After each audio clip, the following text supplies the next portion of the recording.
যদি July August না হতো আরেকটা মাসে হয়তো বিএনপি আন্দোলন করে সরকারকে ফেলে দিত। 28শে অক্টোবর সরকারের পতন হয়ে যাওয়ার কথা ছিল।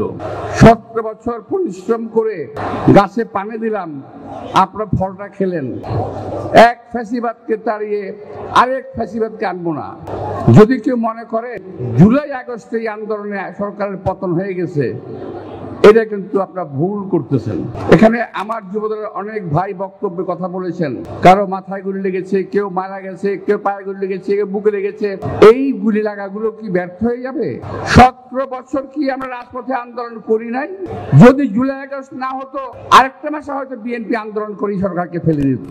আমি একটি কথা বলতে চাই, অনেকে গ্রহণ করতে পারেন, নাও করতে পারেন। 28শে অক্টোবর সম্ভবত আমাদের একটা মহাসমাবেশ ছিল, 23 সালের 28শে অক্টোবর সম্ভবত, আমার ভুল না হলে। সেই মহাসমাবেশে সরকারের পতন হয়ে যাওয়ার কথা ছিল। চক্রান্তের কারণে সেদিন সেটা হয়নি। সেই দিন যে জনসমাবেশ হয়েছিল, ওই সমাবেশ থেকে যদি ঘোষণা দেওয়া সম্ভব হতো তাহলে এই সরকার থাকে না। ওই দিন যেভাবে গুলি করেছিল বিএনপির মিছিলের উপরে, মিটিংয়ের উপরে, বিএনপি নেতা কর্মীরা আহত হয়েছিল। ওয়ালটন এখন দেশের সীমানা পেরিয়ে পৌঁছে গিয়েছে 50টিরও বেশি দেশে। ওয়ালটন, ঘরে ঘরে, বিশ্বজুড়ে। এটা ভাষায় প্রকাশ করা যাবে না। মঞ্চে আমরা অনেকেই ছিলাম, এখানে যারা উপস্থিত আছেন অনেকেই মঞ্চে ছিল। গুলির তোড়ে এবং গ্যাসের মুখে আমরা টিকে থাকতে পারি নাই, কিন্তু শেষ পর্যন্ত আমি এবং আমাদের সেক্রেটারি জেনারেল ফখরুল ইসলাম আলমগীর মঞ্চেই ছিলাম। কিন্তু কেন?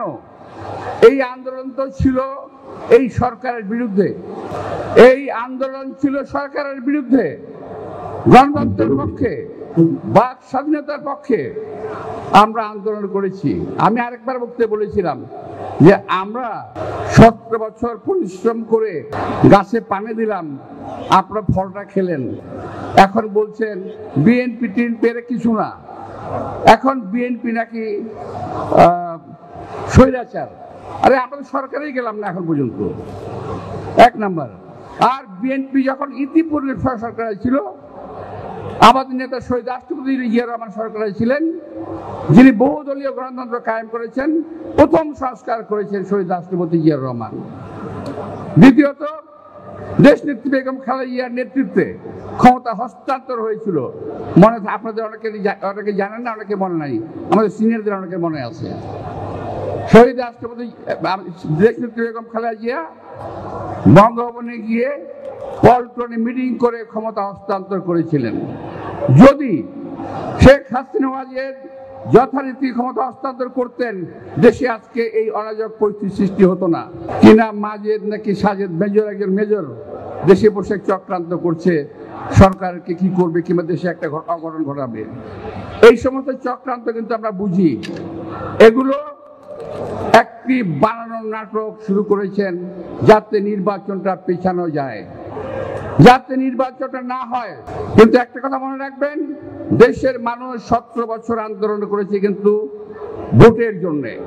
এই ভোট এই সরকারের কাছ থেকে আমরা আদায় করেই ছাড়বো।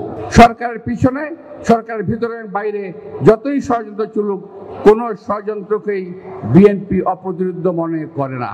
আগামীতে প্রয়োজন পড়লে আরো 17 বছর আন্দোলন করব, কিন্তু কোনো অরাজক পরিস্থিতি কিংবা কোন শরীরের শাসককে আমরা প্রতিষ্ঠিত হতে দেব না। কয়েকটা বাচ্চা ছেলেপেলের মুখের কথায় মনে হচ্ছে তারা যা বলবে তাই দেশের লোকের মানতে হবে।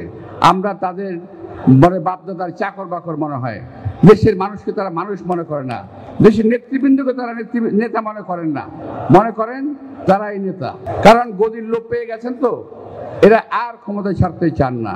বিএনপিকে এবং আমাদের নেতা তারেক রহমানকে উদ্দেশ্য করে বলছে, হাসিনা গেছে যেই পথে তারেক যাবে সেই পথে।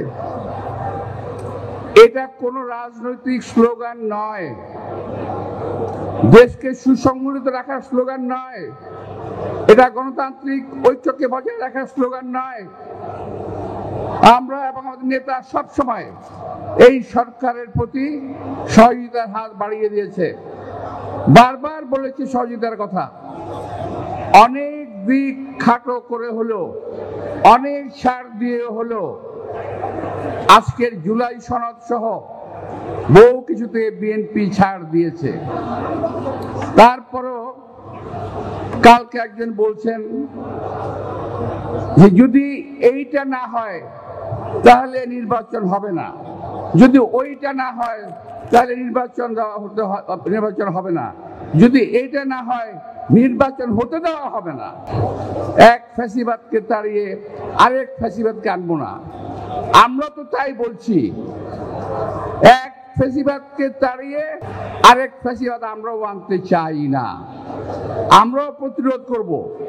আপনারা যে কথাবার্তা আজকে বলছেন, আমার মনে হয় সরকারের মুখপাত্র হয়ে আপনার কথাগুলো বলছেন।